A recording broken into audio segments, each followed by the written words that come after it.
Chiquilla, la identificación de peligro. Cuando nosotros ya empezamos a identificar peligro, de una forma u otra, tenemos que ya definir o dividir la empresa en distintas áreas. Eso tiene una lógica. Ya. Yo sé que nosotros, ustedes pueden, por ejemplo, conocer a veces los sistemas de gestión en tema de prevención de riesgo, o conocidos también los sistemas de gestión en seguridad y salud ocupacional, y ese es como el nombre más concreto.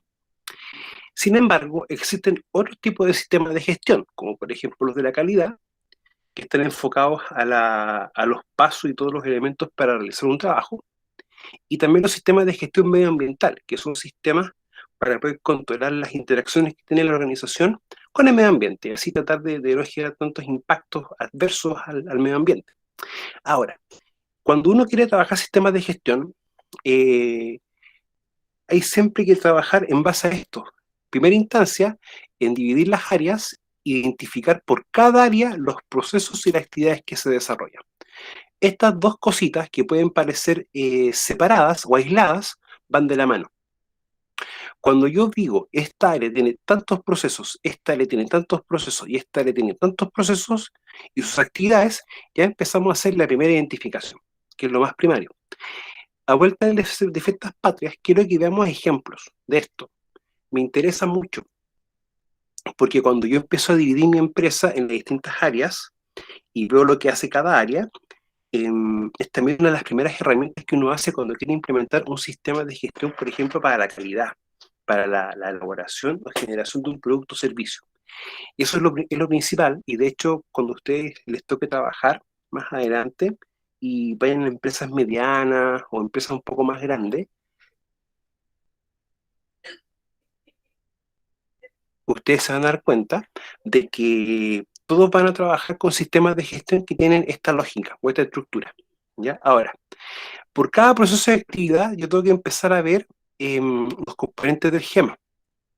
Y también, de una forma u otra, para yo empezar a hacer esto, la identificación del peligro asociado a dicha tarea, actividad o proceso. ¿Ya? Que es para poder empezar a verlo así.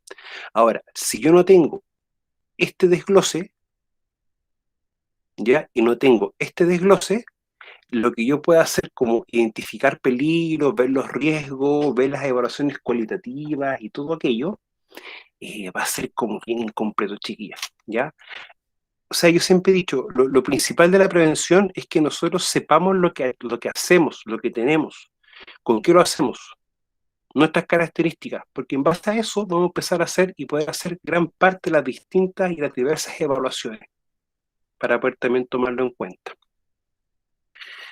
Nunca había la componente GEMA, ya que las distintas evaluaciones, procedimientos, AST, etcétera, si van presentando cambios en estos elementos, ya van a ir teniendo cambios también.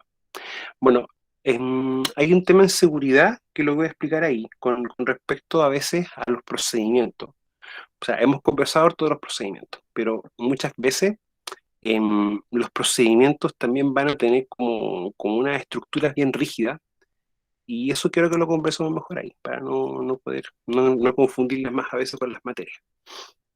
Ahora, lo importante de que yo tenga esto de acá es que yo puedo definir y desarrollar bien mi gema. Eso es lo importante. Y en base a mi gema, hago todo lo que tenga que hacer. Evaluaciones, controles, etcétera. Lo otro importante de poder realizar esto de manera adecuada es la evaluación de riesgo. ¿Ya? Nosotros la evaluación de riesgo, de una forma u otra, la hacemos para poder decidir bien a qué riesgo aplicar uno o más controles. Y el tipo de control y la intensidad y magnitud del control. Eso es lo primordial. Ahora, es un proceso en donde se evalúan él o los riesgos que surgen de él o los peligros presentes, teniendo en cuenta los adecuados controles existentes y decidir si el riesgo o los riesgos son o no aceptables. Ahora, cuando estemos en taller, vamos a trabajar, ya cuando estemos ya trabajando más la unidad 2, vamos a seguir viendo el tema y el contexto bien de los controles o de la evaluación de riesgo con medidas de control. Ya, no es lo mismo yo trabaje un riesgo viendo cómo está controlado que un riesgo que vamos a ver recién cómo lo vamos a controlar. ¿Ya? En esos dos contextos, los valores que yo le puedo dar al riesgo van a ser muy distintos. O sea, para que lo veamos así. Es importante que lo veamos, es importante también que lo entendemos. que lo podamos entender bien e internalizar bien, porque el que yo evalúe riesgos con medidas de control y sin medidas de control son como los dos aspectos más importantes que siempre vamos a tener en las empresas. Siempre nos va a pasar esos dos escenarios. Hay empresas, chiquillos, que son muy ordenaditas, tienen todo muy ordenado. Hay empresas que quizás no tienen un orden tan estricto, tan severo, y empresas que es como una mezcla de ambas. Pero con sus riesgos, independiente de que la empresa sea o no ordenada, con sus riesgos vamos a tener siempre esa situación, que pueden estar con mucho control o sin control, ¿ya? Ahora, el control o la medida de control, ya sea administrativa, ingeniería o EPP, puede que esté con un riesgo con un control, pero también puede ser que el control no sea tan bueno. Eso ya van viendo las cosas. Y vamos también si el riesgo es o no aceptable, ¿ya? O sea, nosotros como organización tenemos que definir bien si los riesgos van a ser o no aceptables para nosotros. Ahora, ¿qué vamos a entender nosotros por riesgo aceptable? Riesgo que se ha reducido a un nivel que puede ser tolerado por la organización teniendo en consideración sus obligaciones legales y propia política. O sea, yo voy a aceptar siempre un riesgo cuando ese riesgo, en la evaluación que a mí me dé, no tenga, por ejemplo, un incumplimiento con la ley. O sea, si por ejemplo yo tengo un riesgo muy alto, lo más probable es que tenga una medida de control mala. Ahora, me pueden decir, pero profe, si usted no ha explicado que cuando tenemos riesgos que pueden ocasionar accidentes fatales o graves, aunque lo evaluemos va a seguir dando alto. Ya, eso es un poco distinto.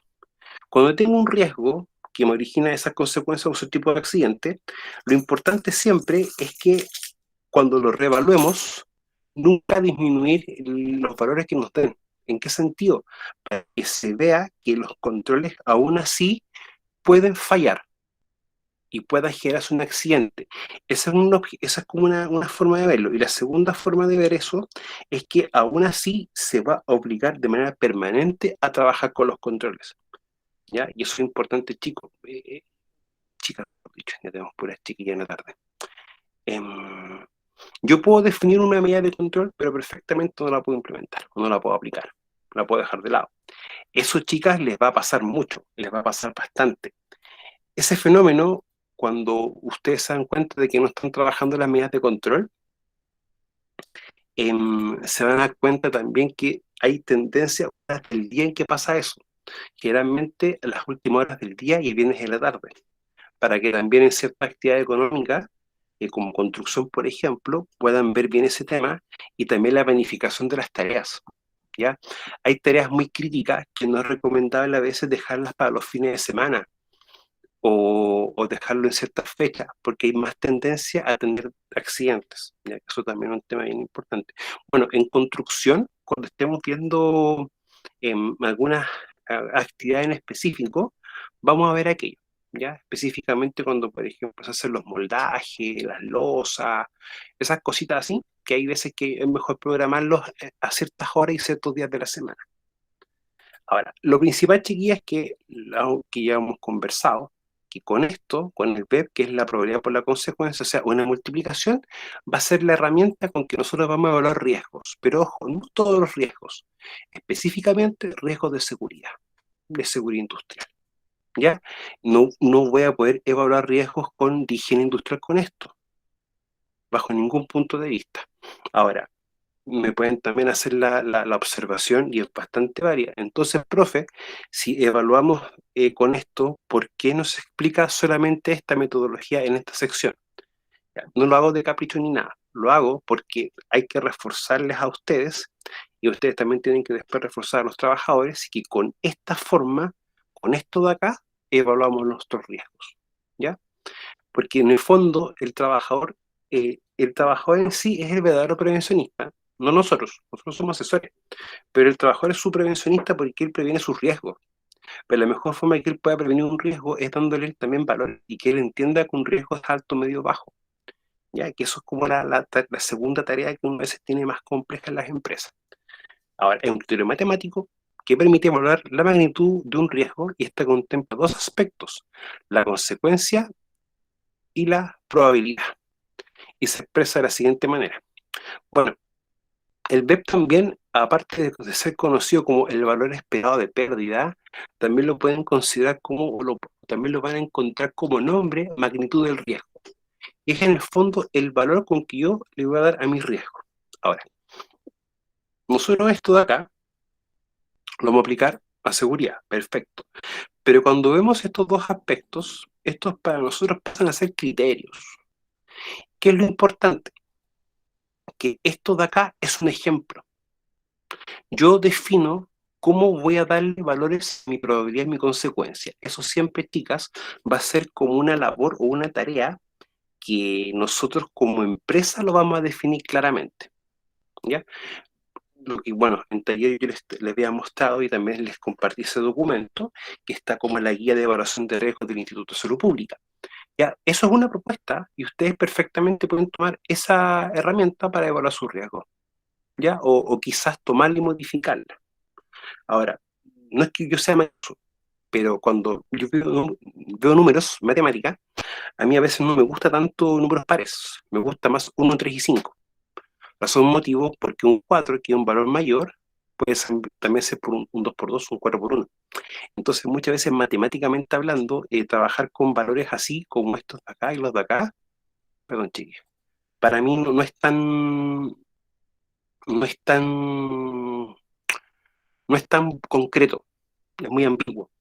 Ahora, cuando estemos ya trabajando esto en específico, chiquillas, en taller 2, me cobran por favor la palabra, Javiera y Daniela, me la cobran para que hagamos el ejercicio con valores pares y valores impares, ¿ya? Y ustedes se van a dar cuenta de la diferencia. Ahora, ¿por qué a veces se trabaja con valores pares? Es porque son las tablas que más utilizamos, ¿ya? Y como todo trabajador tiene que evaluar sus riesgos, se le generan también números más sencillos y números más pequeños. Esa es una explicación. Ahora, la probabilidad es la expectativa de que se desarrolle una consecuencia de causas y efectos hasta terminar en un resultado distinto al deseado. La probabilidad, cuando nosotros también la queremos empezar a trabajar, es que trabajara también con este concepto, la exposición, ¿ya? Mientras más expuesto yo esté a un riesgo, la probabilidad aumenta. Mientras más personas tenga yo expuestas a un trabajo, la probabilidad aumenta. Por lo tanto, lo que uno tiene que también empezar a ver es que para que esta probabilidad baje, o sea, la más pequeña, y no nos genere a nosotros mayores inconvenientes, lo que sí o sí debemos hacer nosotros es trabajar con la exposición, ¿ya? Por eso yo en las mañanas le explicaba un poco el concepto de la exposición en sí. Y esa es la exposición, uno lo que también tiene que ir trabajando con supervisión. ¿Para qué motivo? Para que realmente estén expuestos los trabajadores que deben estar expuestos a un trabajo de labor. ¿Ya? Para que lo tomemos en cuenta. Y así logremos que la probabilidad de un accidente disminuya. O sea, eso es un criterio. Segundo criterio, los tiempos de exposición. ¿Ya? Cuando estemos trabajando los protocolos MinSal, Prexor y Pranesi, ustedes se van a percatar de algo bien importante, de que en la práctica una de las medidas de control primaria va a decir, oye, tú puedes estar tanto tiempo expuesto a este nivel de ruido, por lo tanto, la primera medida de control es que si tú no puedes disminuir ese nivel de ruido, que la exposición a ese ruido sea la más baja posible, para ir también cumpliendo con las distintas leyes, ya para poder tomar esa perspectiva. La consecuencia representa la magnitud o gravedad probable de la pérdida operacional y se varían los resultados con respecto a lo planificado y lo deseado. Ahora, ya nosotros de aquí en adelante, siempre que tengamos un accidente fatal o grave, va a ser siempre el mayor valor, el valor más grande. Ya, vamos a tomarlo de esa forma, el mayor valor. Ahora, por ejemplo, algo pequeño, como un golpe, por ejemplo, con una mesa o con algún elemento, algo que en el fondo la consecuencia no sea grave y me permita poder seguir con mi trabajo, lo podemos dejar como no crítico y tolerable en sí. Pero siempre, todo accidente fatal o grave va a tener siempre esta valorización, la mayor posible, ¿ya? Y si aplico medidas de control, la idea es que se mantenga como intolerable y altamente crítico. Porque también nos puede pasar que ocurra un accidente fatal o grave y la matriz o la evaluación de riesgo para eso sea no crítico. Entonces la primera pregunta es, ¿tú qué criterio utilizaste para poder bajar la probabilidad por consecuencia al nivel más bajo? Siento que el accidente tenía una consecuencia mayor. Esas son las preguntas que a nosotros nos hacen, chiquillas, ¿ya? Y eso es como lo importante de tomar en cuenta, para que no lo obviemos o lo perdamos de norte. Ya. Chicas, hasta este punto, ¿dudas, consultas o algo que no se entienda? Por mi parte no, profe. Ya. Entonces, tenemos algo pendiente. Cuando estemos trabajando ya la parte numérica de esto, esa chiquilla, hacer la diferencia entre trabajar con números pares y números impares, ¿ya? Para poder también trabajarlo un poco más ajustado. Ahora, lo que sí también tenemos que darnos cuenta de que van a haber ciertas formas. Cuando uno empieza a hacer esto, chicas, ¿ya? Y eso de que sea bien concreto, por lo general uno empieza a darle valores extremadamente altos, ¿ya? Y a cosas bien sencillas, bien simples. Por eso igual es como que esto, o la forma en cómo nosotros le vamos dando valores, también va como mutando en el tiempo. Con el tiempo se va haciendo más sencillo, esto lo vamos a hacer medio, esto va a ser bajo, y así sucesivamente. Mientras más uno conoce los aspectos del trabajo, es como más sencillo hacer esto, ¿ya? Para que lo tengamos en cuenta. Bueno, la idea mía este semestre es que hagamos matrices, hacer cosas más grandes, ¿ya? Y esto lo vamos a ir trabajando, para que lo tomen bien en consideración. Bueno, chicos, cuando terminemos la clase, no quiero que se me arranquen, pero quiero hacerle un par de preguntas, por si acaso, antes que me olvide. Luego, tenemos que ver cuál es el grado del riesgo, y siempre con colores, ¿ya?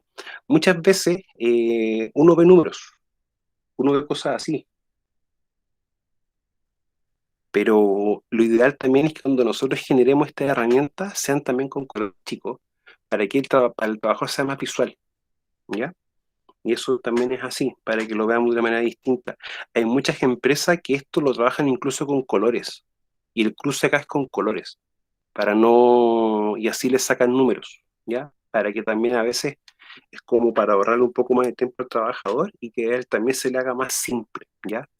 ¿Para qué, chiquillas? No tenemos que nunca olvidarnos que tenemos que derribar el mito de que la prevención es engorrosa. La prevención tiene que ser fácil, sencilla y aplicable, ¿ya? Y no generemos herramientas para entorpecer. Lo otro importante es que cuando definimos nosotros el grado del riesgo y los colores, vamos también revisando la frecuencia del control. ¿Pero del control de qué? De las medidas que nosotros vamos a aplicar para ese riesgo, ¿ya? Y eso es lo importante.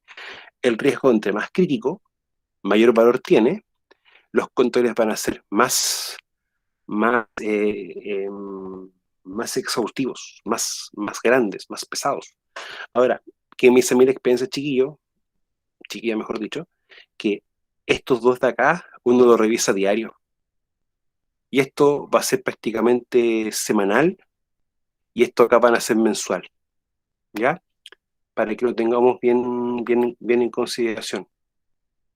Chiquillos, para que lo veamos bien, porque, bueno, esto de acá es una propuesta, ¿ya? Ustedes también están en todo el derecho de, como experto en prevención más adelante, de esto modificarlo, cambiarlo a como a ustedes les salga más cómodo, ¿ya? Por si acaso, para que también lo tomen en consideración, ¿ya? O sea, ¿cuál es mi punto? Esta es la herramienta que uno utiliza, sin embargo, los criterios para esto solo lo definimos como organización, ¿ya? Para que lo tengamos bien en mente. Entonces, los pasos para seguir: seleccionar el área a evaluar, definir procesos o actividades que se realizan en el área, identificar los peligros, reconocer riesgos, aplicar el VEP, establecer áreas de control según la famosa jerarquía de controles y establecer la frecuencia de revisión de dichos controles. Y la famosa elaboración del inventario de riesgos críticos, ¿ya? Y esto de acá es nuevo para ustedes. Y es un sí, ¿no es cierto, chiquillas? Esto nunca ustedes lo habían por lo menos visto conmigo. No. No. Ya. Esto de acá, Javiera, y me cobras por favor la palabra, lo vamos a trabajar en la unidad 4 en taller 2. ¿Ya? Lo vamos a trabajar bien. ¿Por qué motivo? Muchas veces, eh, a veces tenemos matrices con muchas cosas, mucha información. Y uno a veces con tanta información se pierde y como que cuesta ver bien qué ver. Cuando uno ve un inventario crítico, lo que hace es esto.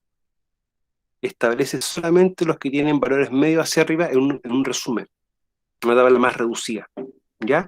¿Para qué? Para cuando uno va al lugar, toma esta matriz, toma la tabla y automáticamente uno ve los controles diarios que tiene que ir verificando. Es importante eso, porque muchas veces, o quizás les puede tocar una empresa muy grande, con muchos procesos, con muchas actividades. Entonces uno dice, oye, ¿y por dónde parto hoy día? ¿Qué empiezo a ver primero? Lo importante es que uno vaya definiendo como por dónde partimos o qué vamos a empezar a revisar. ¿Ya? Para que lo tengamos bien claro, chicos. Ahora, ya vamos a empezar con lo que corresponde a la unidad 2, ¿ya? De la asignatura. Acá tenemos el concepto de procesos. Javiera, Profe, ¿era inventario de evaluaciones de crítico? ¿Cómo era? no. Inventario de riesgos críticos.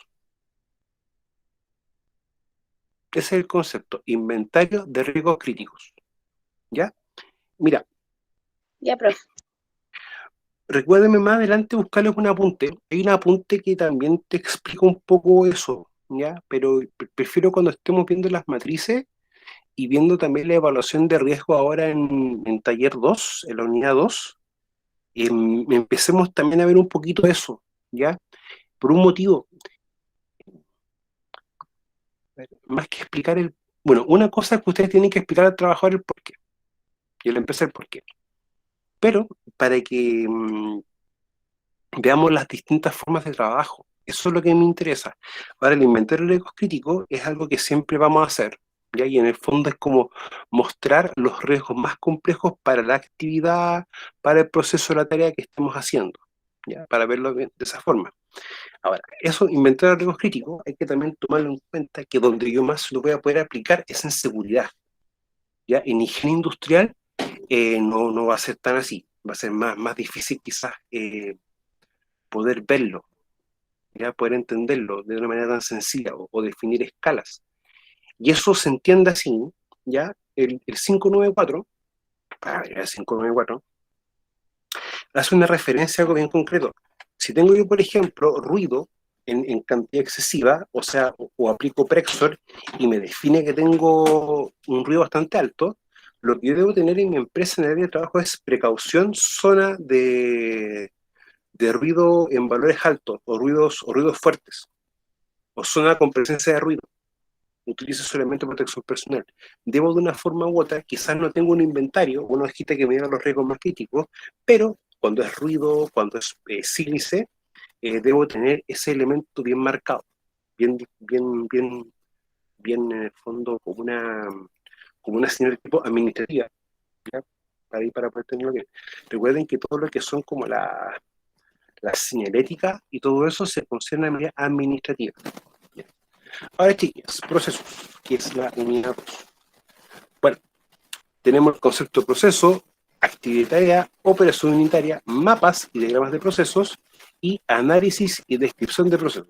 Bueno, esto de acá nosotros lo hemos trabajado, lo hemos visto ya, los famosos mapas de proceso, perdón, los diagramas de proceso o los famosos diagramas de flujo, pero no así los mapas de procesos. Esto quizás no lo hemos trabajado como concepto, ¿ya? Y luego corresponde análisis y descripción de procesos. ¿Ustedes han escuchado un concepto que se llama los flow sheets? ¿Lo han escuchado alguna vez? Por mi parte, no, profe. ¿Mm? Ya.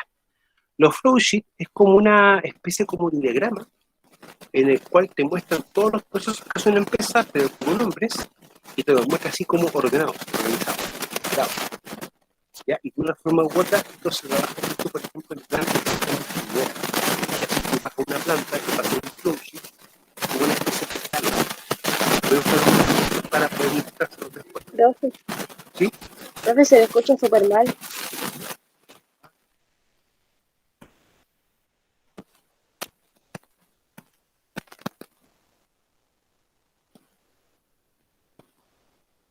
Ahora, Javiera, Ahora sí, profe.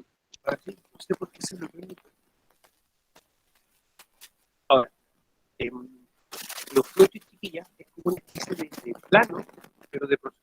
Profe, ¿Mm? de nuevo se me escucha mal. Parece que le pasó la misma que la otra vez. Parece que se le había desconectado el micrófono esa vez cuando se escuchaba así.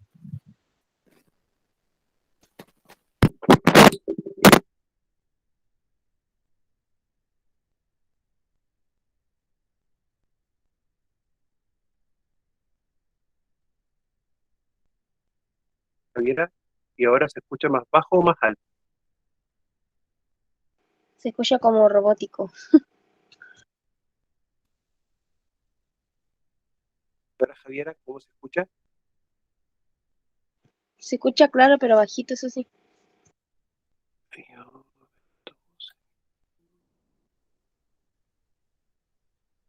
Y ahora, Javiera, nada. Ahora sí.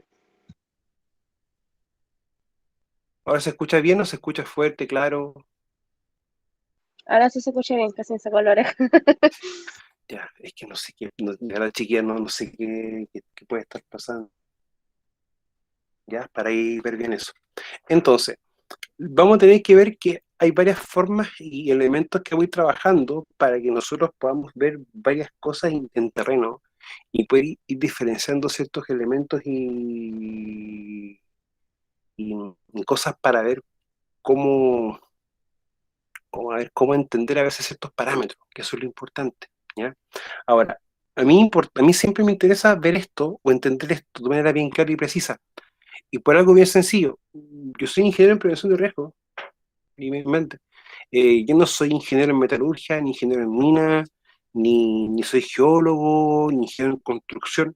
No, no lo soy, ¿ya? Pero, de una forma u otra, uno sí conoce los elementos, conoce las partes, las estructuras, los equipos, las herramientas.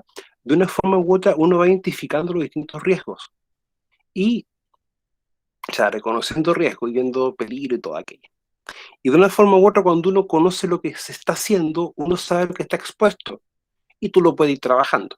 ¿Ya? Por eso es importante que nosotros entendamos esto, lo empecemos a trabajar y ver las distintas formas que a veces debemos empezar a considerar, ¿ya? Para que lo veamos así. Bueno, entonces vamos a tener siempre las tres unidades fundamentales, ¿ya?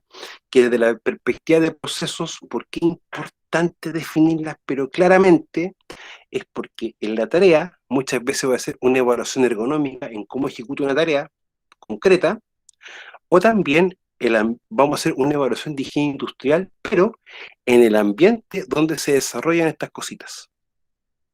A veces más en la tarea, muchas veces, en tarea de actividad, más que en el proceso. Pero en estas dos de acá es donde muchas veces más vamos a hacer evaluaciones de tipo de higiene industrial en sí. La tarea vamos a hacer evaluación ergonómica, de eso no les va a caber duda. Pero por eso, chicas, es importante que definamos las áreas, cuáles son sus procesos, cuáles son sus actividades y tareas. Ya, eso en primera instancia. Después uno va colocando cuáles son las personas que van trabajando en estos lugares, cuáles son los cargos, también las edades de las personas, entre otros elementos. Ya para en el fondo ir generando bases de información. Ahora, yo cuando definía esto en las empresas, lo hacía por algo bien concreto. Me tocó en una época trabajar con empresas que hacíamos mantención de caminos, de faena minera de caminos de tierra. Y a veces teníamos una postura a 5, 6, 12, 30 kilómetros de diferencia uno con otro. Entonces, cuando definíamos todo esto, para cada día íbamos colocando un listado en el área 1 quiénes estaban, área 2 quiénes estaban, área 3 quiénes estaban y área 4 quiénes estaban. Definíamos todo de manera tal que manteníamos siempre listados de personal en las distintas áreas de trabajo. Y eso con un tema muy puntual, casos de emergencia. Si, por ejemplo, había bloqueo de camino, deslizamiento de tierra o de nieve, o cosas más complejas, ya sabíamos en qué lugares estaban cada persona y después vía radio empezamos a verificar bien su estado de salud, ¿ya? O si tenían alguna emergencia, algún percance. Por eso es importante que nosotros tengamos la mayor generación de información disponible para ir trabajando esto. ¿Ya? Es una forma, ¿ya? O sea, es una forma. Por lo tanto, chiquillas, esto es lo que siempre voy manteniendo. Bueno, cuando tenemos los que son procesos, ya automáticamente lo que van a componer los distintos procesos van a ser las actividades, ya que es lo que también nosotros tenemos que ir empezando a diferenciar, ¿ya? Ahora, cuando yo tengo un proceso que tiene alguna actividad, yo debo ir también viendo cuáles son sus actividades que son de rutina y las que no son de rutina, diferenciando eso. ¿Por qué, Javier, es importante definir actividades rutinarias y no rutinarias? Porque si son rutinarias siempre se tiene que tener un control, pues si no son rutinarias no. Javiera, ya, ya. Yo pensé que me iba a decir tú que si eran rutinarias debemos tener siempre el procedimiento adecuado para ello, con su ACT. Y las no rutinarias iban a ser siempre ACT, hasta que estas no rutinarias se hubieran rutina para nosotros aplicar un procedimiento de trabajo. Para eso aborda, o para eso va el diferenciar las rutinarias y no rutinarias, para eso, para ese camino. ¿Ya? Javiera, por si acaso, para que lo mantengamos así, porque eso es pregunta de prueba. Ahora, proceso en sí no es más que un grupo concreto de actividades y tareas interrelacionadas entre sí que persiguen cubrir la necesidad de los clientes. Ahora, interrelacionadas, ¿qué significa? Que lo más probable es que la actividad 1 es necesaria para poder hacer la actividad 2, o dentro de una actividad, la tarea 4 es importante que esté hecha para hacer la tarea siguiente. Eso se refiere, interrelacionadas, ¿ya? O sea que todas las actividades que yo haga para lograr hacer algo tienen que tener esa lógica. O sea, por ejemplo, tenemos que reparar un vehículo. ¿Cuál sería la primera actividad para reparar un vehículo? Revisar qué tiene. ¿No es cierto? Primero. Y en parte ese diagnóstico, recién voy a ver lo que tengo que hacer. Ahora, ok, voy a reparar un equipo, un vehículo. ¿Y qué es lo primero que yo tengo que tener para reparar un vehículo? Las herramientas. ¿No es cierto? Los materiales, los insumos. O sea que si yo no veo qué es lo que tiene un vehículo, difícil sepa lo que tengo que trabajar o reparar. Tiene esa lógica, ¿ya? O sea, para mí es sentido común, pero muchas veces no es tan común para todo el mundo. Por eso es importante saber lo que tenemos que hacer y cómo se hace. Ahora, conjunto de actividades interrelacionadas o que interactúan, que transforman las entradas en salidas. De aquí en adelante, para ustedes las entradas no solamente van a ser los distintos insumos o productos que necesitamos para hacerlo, sino que también van a ser los distintos cuerpos legales, las distintas leyes o normas, ¿ya? Si, por ejemplo, yo quiero hacer un cambio de un techo, debo tener un procedimiento para eso. Si quiero cambiar un techo, debo tener claramente, por ejemplo, mis procedimientos para aquello. Procedimiento de uso de herramientas, por ejemplo, los mismos checklists para revisar las herramientas, ya que es una medida preventiva. Ah, o sea que debo tener, generar herramientas para yo poder cumplir con lo que me define el artículo 21 de Decreto 40, la obligación de informar. ¿Ya? Por eso es importante que nosotros tengamos bien definido cuáles son mis procesos, cuáles son mis actividades y mi tarea, para que nosotros de antemano empecemos a hacer los procedimientos, empecemos a hacer los instructivos, veamos cuál de estos tiene que tener siempre su procedimiento y AST, y solamente AST, etcétera. Las chicas, por eso yo les explico eso de esa forma, porque si yo, por ejemplo, detecto una actividad y veo automáticamente que no está definida dentro de lo que hacemos siempre, es una actividad no rutinaria o una actividad no habitual. Por lógica, lo primero que yo le pregunto al trabajador, ¿dónde está tu ACT para hacer esto? Que en el fondo, ¿cuáles son tus pasos, tus riesgos, tus controles? Porque eso es lo que vamos a tener que empezar a ver bien y averiguar bien. Chicas, ¿eso se entiende? ¿Me pueden decir, por favor? Sí, profe. ¿Sí? Ya. Y Javiera, ¿le quedó clara la diferencia entre rutinaria y no rutinaria? Sí, profe. ¿Sí? Ya. Javiera, para tu tranquilidad, yo me demoré un par de semanas en entender eso bien, por si acaso. Ya no es que yo nací sabiendo, ya a mí igual me costó aprender las cosas a veces chiquillas, por si acaso. Entonces, cuando ya empezamos a ver el concepto de proceso, la primera pregunta es, ¿cuántos procesos vamos a tener nosotros? ¿Cuántos? Por ejemplo, si tengo una empresa que fabrica estructuras metálicas, ¿cuál va a ser el proceso de corte, el proceso por ejemplo, soldadura, y después el proceso de lo que es pintado? Ah, y el transporte. Entonces, vamos a ir viendo esas cosas. Y después la pregunta es, ¿y cuáles actividades van a componer o desarrollar dicho proceso? Ya, eso es lo que tenemos que ver bien. Ya.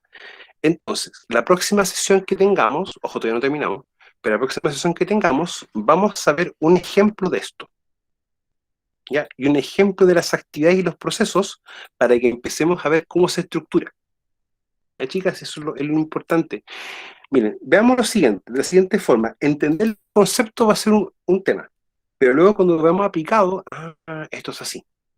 ¿Ya? Ahora, lo importante de esto es que si ustedes lo entienden bien y llegan a trabajar en una empresa y empiezan a ordenar todo lo que hacen, los procesos de esta forma, se van a dar cuenta que después las evaluaciones de riesgo, la implementación de controles, verificar, ver el listado de personal para los exámenes, entre otras cosas, se va a hacer, chiquillas, súper rápido.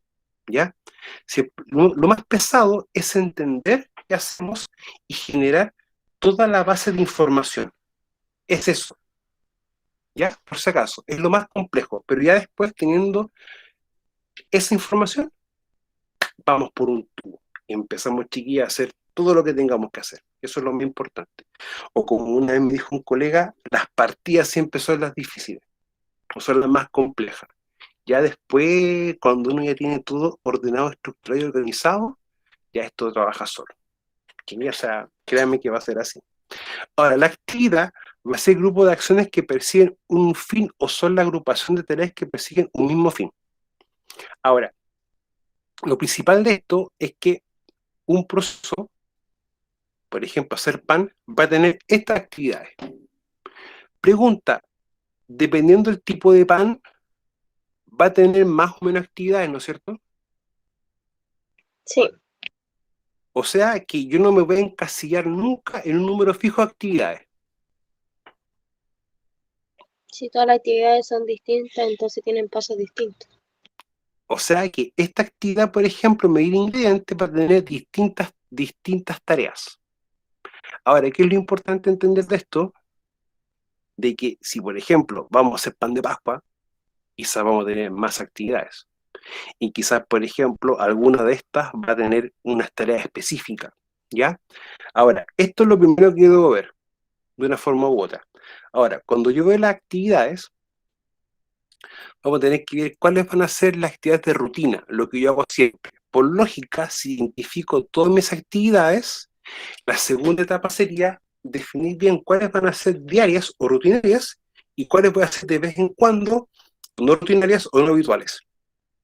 O sea, rutinaria o habitual o tarea diaria, ¿ya? Esos son como los sinónimos para eso, ¿ya? Y las no rutinarias, las no habituales o las que se hacen de vez en cuando de manera esporádica, es también la otra forma de poder llamar a esto. Entonces, definimos las actividades y automáticamente las clasificamos en esto. ¿Para qué? Para decir, ok, estas son todas mis actividades rutinarias, todas estas van a tener que tener procedimiento de trabajo, automáticamente. Y las no rutinarias es la que vamos a tener que tener una carpeta con una hojita o un formato para que el trabajador pueda también hacer su ACT. Ahora, ¿por qué es importante que nosotros tengamos el procedimiento y la ACT? Y tengamos esas dos cosas trabajando siempre. Y aunque tenga procedimiento, tenga que igual hacer mi ACT. ¿Por qué, chiquillas? ¿Es eso así? ¿Puedes repetir, profe, por favor? No ¿Por qué entendí. independiente de que tenga el procedimiento es necesario que siempre haga la ACT?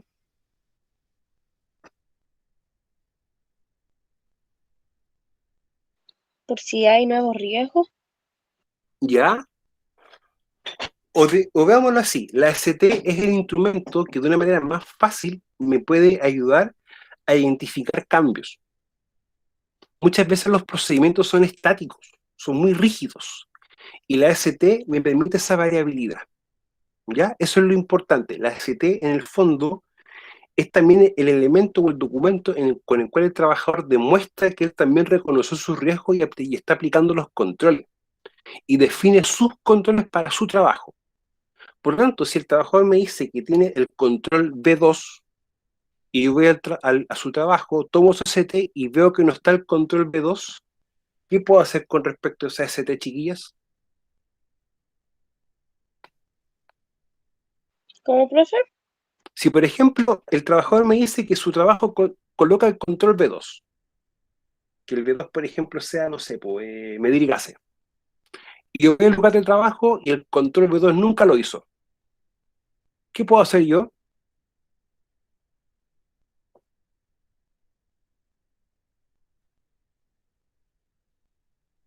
Pero se supondría que tendría que averiguar si lo hizo o no, pues no entiendo. ¿Ya? Mira, lo que pasa es que la ST a veces va a tener un fallo en el que el trabajador coloca muchos controles y no los implementa. Por lo tanto, si yo voy a terreno y él me dice que tiene que tener implementado el control B2 y no lo tiene implementado, eso aquí corresponde a un acto, una condición, A un acto, ¿no es cierto? Y por lo tanto sí. se debe corregirse. Ese es el punto. Cuando yo voy a terreno y tomo una ST, en el fondo voy a estar haciendo una verificación mediante una observación de que el trabajador colocó o hizo lo que él dijo que iba a hacer. Ese es el punto, ¿ya? Ahora, tengan ustedes bien claro, la ST es el documento que me permite dejar como marcados los cambios. Ahora, si la ST va teniendo cambios, se va agregando gente, quitando gente o cambiando equipos, automáticamente esa ST debe cambiarse. La ACT, chiquillos, también para que usted lo vea de otra manera, es como una foto del momento. Por lógica, si esa foto tiene cambios, o los componentes de la foto tienen cambios, hay que hacer una foto nueva. ¿Ya? Ese es el punto. Entonces, las rutinarias son todas las tareas diarias y planificadas por la organización desarrolladas en un proceso necesarias para obtener el producto o servicio de objeto de los procesos. Recuerden, chiquillos, que los procesos para hacer actividades, o sea, perdón, los procesos para hacer un producto, como por ejemplo fabricar pan, o un servicio, que sería por ejemplo mantención de un horno para pan. Ese es como el sentido que debemos darle nosotros para poder tenerlo bien en claro. Las no rutinarias son todas las tareas desarrolladas en un proceso necesarias para mantener su continuidad en caso de emergencia o detención no programada. Ejemplo, reparación de urgencia o mantención no programada. O sea, si por ejemplo yo defino un plan de mantención para mi equipo, eso va también a ser parte de la rutina. Quizás no es diaria, pero va a tener una frecuencia de ejecución que puede ser, por ejemplo, una vez a la semana. Ahora, las no rutinarias, si ustedes están dando cuenta, tenemos esto. No programada y reparación de urgencia. O sea, son elementos que de una forma u otra no van a estar planificados, pero sin embargo hay que tener la conciencia de que pueden pasar. Y pasan mucho, más de lo que ustedes creen. La tarea es acción concreta aislada. Las tareas son las acciones que se realizan o también pueden considerar como los actos para llevar a cabo una actividad. O sea, yo con las actividades hago mi proceso y yo con mis tareas hago la actividad. Eso es lo importante para definir. Por eso, chiquillos, si ustedes se acuerdan, en el semestre pasado íbamos teniendo esa diferencia, ya de cuando actividad, proceso, actividad, tarea, íbamos haciendo como los gloses para ir entendiendo bien las cosas, ya para que también lo podamos ir viendo. Ya, chiquillas, vamos a dejar de compartir un poquito y grabar antes que me olvide.